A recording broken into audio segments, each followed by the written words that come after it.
So this is the true story of someone I knew who died on their quest for enlightenment.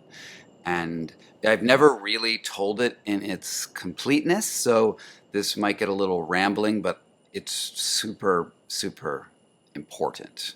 Um, so in 2006, I led this abroad program through North India. I just finished most of my PhD in anthropology. I was sort of taking a break before I really began my dissertation, and this abroad program was taking all of these really young and exceptional college students to the holy sites of India, starting off in Delhi, where we visited the shrine of Nizamuddin, and went down to Varanasi, which is the holy city of, in essentially, the dead in India, where Hindus, if they are cremated there, they are guaranteed to emerge into moksha. And my students were just dazzlingly brilliant and energetic and so excited to be in India. And one of my students, her name was Emily O'Connor. That's actually a pseudonym, but I call her Emily O'Connor. She had practiced yoga at home for years and was just really, really excited about being in India. And I had about 12 students in total. I had lived in India at that point for 3 years, spoke Hindi, and loved the ability to see other people's transformation in this amazing location. So we went to Varanasi, and from Varanasi, we were going to go to Bodh Gaya, which is the spot where Buddha attained enlightenment about 2,800 years ago, underneath the Bodhi tree. And there we were going to do this 7-day silent meditation retreat in the Tibetan tradition, something called Lam Rim, which is the introductory steps to enlightenment. We said farewell to Varanasi. We get to this beautiful meditation location called the Root Institute, which is it's part of the Foundation for the Preservation of the Mahayana Tradition, the FPMT, and that's like the big Western organization for Tibetan Buddhists in the broader diaspora. So we get there, and there's this Swiss-German nun named Annie Rita, who wears, the full maroon robes, and is going to teach us, all about bliss and nirvana and how to calm our minds. And we're not going to be able to talk at all while we're there. Now, to give you a little bit of context, this area of India, which is in the state of Bihar, is at that point a pretty dangerous area. It is controlled by feudal landlords called Thakurs. The police presence is minimal, and there's bandits on the road that will occasionally hijack the tourists who come in to go to this pilgrimage area. So as the person who's responsible for 20 students, this is a little bit of a stressful area, and where you have to be careful, and we were taking security precautions as we get there. So we end up at the Root Institute, and we enter into this meditation, and at the temple, which in Tibetan the word is Gongpa, the nun Annie Rita gives us the descriptions of what we're going to do, and says we're not going to be able to talk, and we're going to calm our minds. We're going to do some ritual work around the place, and we're supposed to think of all of the actions we do, even the mundane actions, as a sort of meditation, which is a pretty cool idea. The meditations begin, and my first experience here, and I had meditated off and on for a decade, but at this point, my first experience with meditation in this particular style was actually amazing. I'm sitting there, and I'm focusing on this message of enlightenment. I've quieted my mind, and all of a sudden, my senses start changing. The time starts speeding up and slowing down, and I just had this really, really blissful experience. And I'm like, oh my God, this is going to be the best retreat. And I try to I want to get back to that wonderful moment that I had. And and for sitting right in front of me is Emily O'Connor, and she is also looking like she's having this great experience. Now, the next day, I'm just like raring to go, sit down on my meditation cushion, and this time it's actually really, really hard.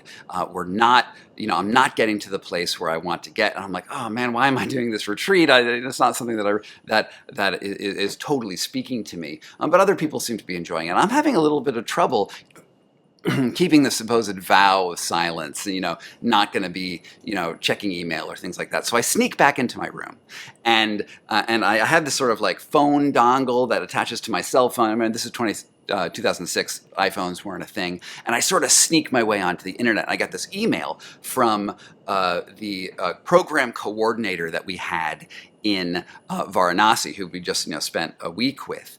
And the message is that there had just been a train bombing, and she was at the train station, and there's this militant group called Lakshari Toiba had set off explosions all across the holy city of Varanasi. And Shungam Mitra, my coordinator, was actually in the blast, and the person next to her, who was a Westerner, was actually killed. And I was like, oh my God. And we're here in this meditation retreat, and we're getting lectures on death, right? We're getting lectures on our own mortality and how we have to use all this time here on earth in the best possible way. And I'm just suddenly hit with this, relatively close, very intense event. And I decided not to tell my students, but this is now on my mind as we're continuing this retreat. Suddenly things got very, very real. The next day, I'm not telling anybody, but I'm sitting there, and the nun teaches us this next meditation, which is actually in visualizing our own death. And this is a tantric practice that maybe you have come across, but maybe not. It's in meditation, you imagine your body as a decaying corpse, and you chop, and like while you imagine your body sort of made of light or flesh, you actually chop it up and give it to demons. And imagine these demons coming in and feasting on all the good deeds you've ever done. It's a lot. It's a lot of meditation, and I can't do it. I just sort of look there, and I just look up, and it's like, I just can't do this meditation. And Emily O'Connor is sitting right in front of me, and she is into it. Now, fast forward, this whole retreat ends, and I'm getting into my mode of being the program director who's responsible for, the experiences of all these different students. And we the plan is to catch a train at Gaya station, which is about 15, 20 miles away, that evening, overnight train to Delhi, and from Delhi we're going to go to Dharamshala, where the Dalai Lama lives, and we might have an audience with the Dalai Lama. It's a pretty awesome thing. And as we're going there at night on these bandit-infested roads, we arrive at the station, and we learn that there's been a train derailment. The inbound train has fallen off the tracks on the way to the station, and there's thousands of people milling around trying to get out of here. And I realize that me and my students are not going to be able to get out. And I'm a little wary of what's going on. We decide to book some new tickets, go back to the Root Institute, just to sort of bide our time. And as I'm figuring out these logistics, the students, we've just been in silence for 7 days, and the students just want to talk about their experiences, whether they liked it, whether they didn't, what they had realized. And I'm looking at Emily O'Connor, and she is sort of aloof and a little bit off to the side. Still seems like she wants to keep to herself, and I don't think much of it. 21-year-old people are, possibly a little angsty. Who knows what's doing? I'm worried about bandits that could be on this road. Anyway, we try to book another train, and it doesn't seem like we're going to be able to get to it that night because it's not safe on the roads. Okay, so fast forward to that night. I get into my room, the same room where I checked my email, where I found about this bombing that had killed the friend of my coordinator in Varanasi. And Emily O'Connor and the students are sitting in the temple right next door and sort of talking. Emily sort of sits off to her side, and she picks up a journal, and she starts writing in her journal. And she's written actually a lot this whole trip, and she's recording her thoughts, recording her realizations. And I'm asleep, and at about 2 in the morning, Emily O'Connor walks up to the roof of the retreat center, and about 3 floors above where I'm asleep, and she ties a scarf around her head, and she jumps off the roof head first, and smacks onto the pavement, within about 10 feet of where I'm sleeping. And she sits there in the moonlight for probably 2 hours before one of my other students comes across her body and raises the alarm. And we have another coordinator who knows some first aid. He goes and wakes her up, wakes me up, and I come out to this chaotic scene of blood, and there's medical supplies. And my first experience is to say, oh my God, this isn't happening. This is not happening. I sort of like go into the sort of almost delusional thing. And I also don't really have medical skills to be useful here. And I see chest compressions. There's an oxygen mask, and nothing seems to be working.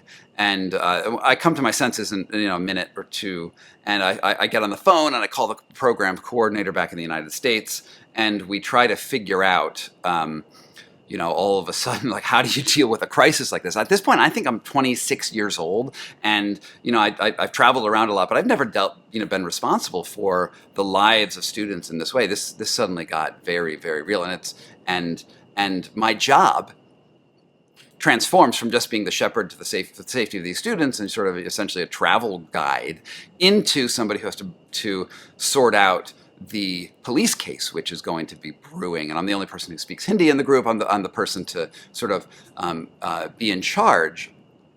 And Emily's body gets taken off to the hospital where she's declared dead.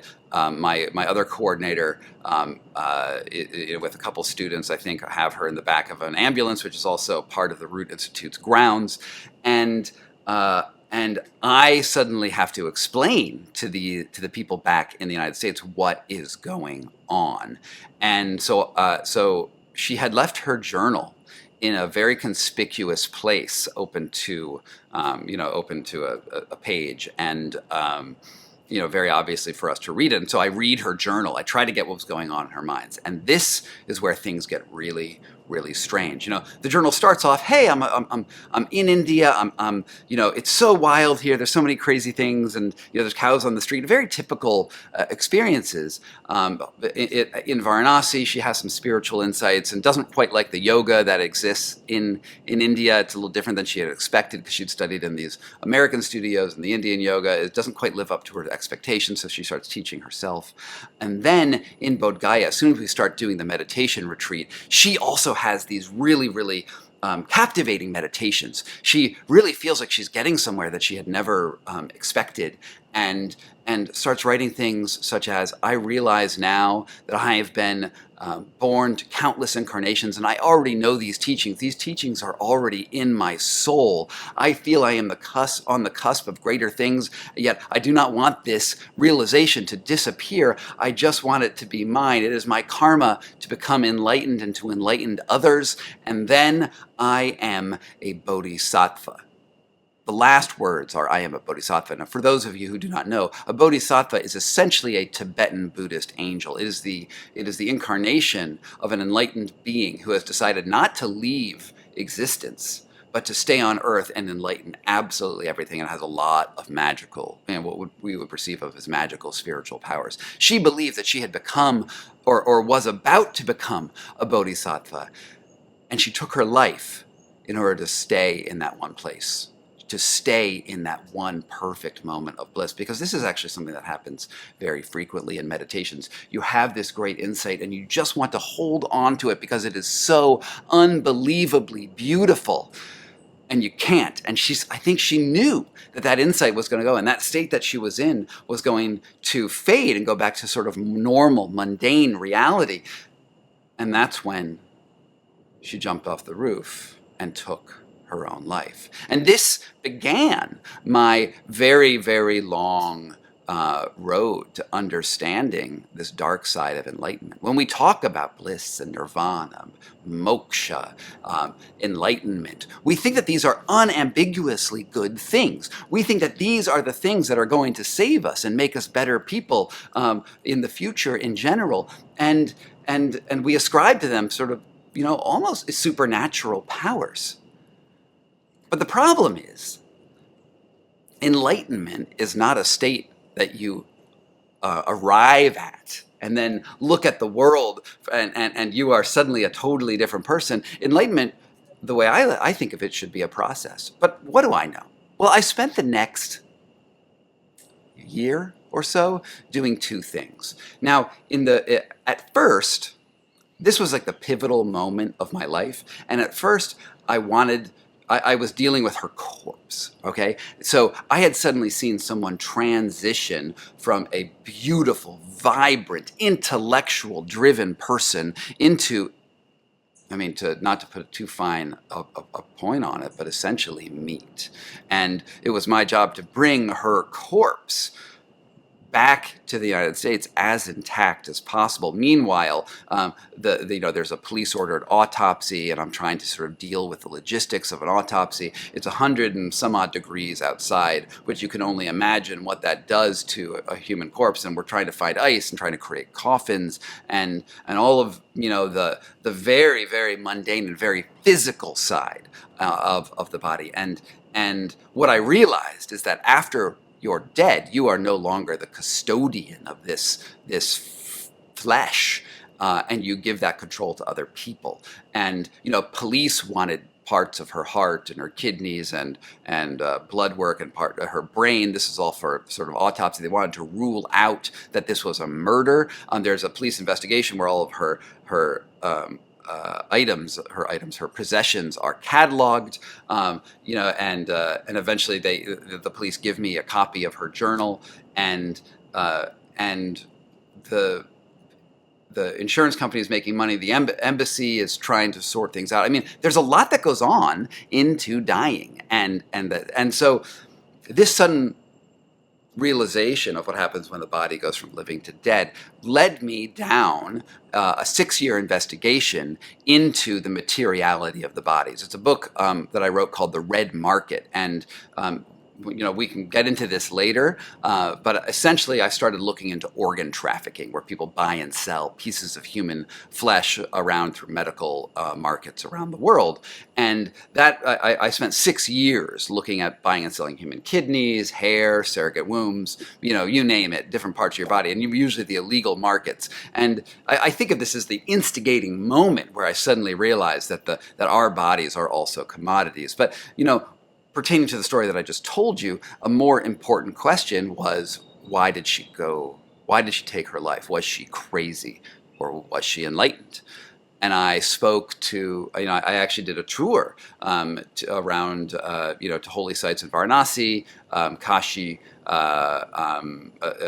Sarnath, which is a town outside of Varanasi, then up into Dharamshala, where the Dalai Lama is. And I'm speaking to revered lamas in the Tibetan Buddhist tradition. And my question is, well, was she enlightened? Was she a bodhisattva?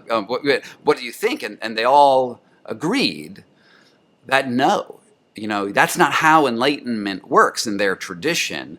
Instead, what she had was a spiritual sickness. And that is actually incredibly common among Westerners.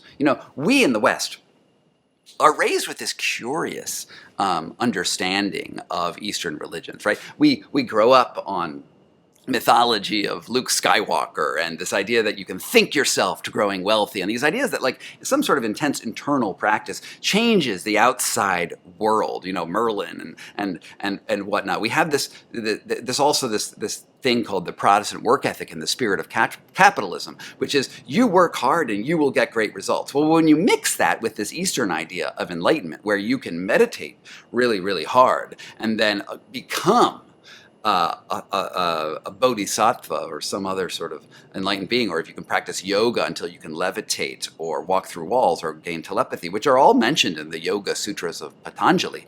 That collision between East and West creates a toxic mix that can honestly, it can drive you or many people insane. And while for the most part, these esoteric practices are very, very good. They make our lives better. These techniques have been honed for millennia for good reasons. However, it's long been known that if you find somebody who is enlightened, so they say, or is who speaks these esoteric wisdoms, they are not always reliable, right? They're not always perfect people. And if you actually meet somebody who is enlightened, either they better prove it by performing a miracle in front of you and proving that they have some sort of grand insight, or you need to be very, very, very careful with these people. And I think Westerners in particular, who are often raised in some sort of Christian-esque background, even if didn't get raised going to church, we still are aware of Christianity and heaven and these sorts of things, and we reject those. So then we look to something which is foreign, something which is very, very different than ours, and say, no, maybe they've got it. But the people over who are raised in those traditions know that there's some problems with their religions too, and they may exotify in a similar way what goes on in the West, and there's a constant miscommunication between those two things. Now, all of this story that I am telling you it's the starting point for my book, which is The Enlightenment Trap. This is like the brand new cover, which comes out in January 2023 on January 15th, and it really, really is an important investigation into this spiritual sickness and the dark side of enlightenment that none of us really like talking about, right?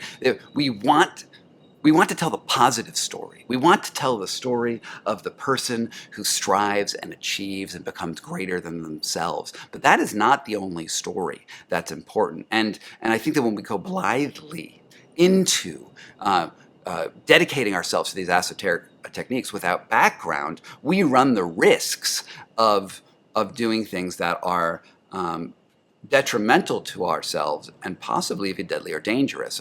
I tracked down the journals of about 6 people who had gone crazy or died on meditation retreats around the world. Mostly, they're all Westerners. Some of them believe they had become Shiva, some Buddha, some Bodhisattva, some other sort of esoteric and much more revered status, that essentially they worked themselves into becoming something like a Jedi.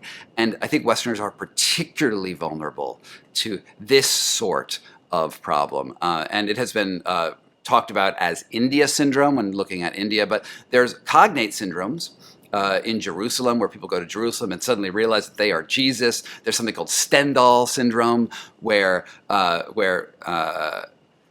people from Japan go to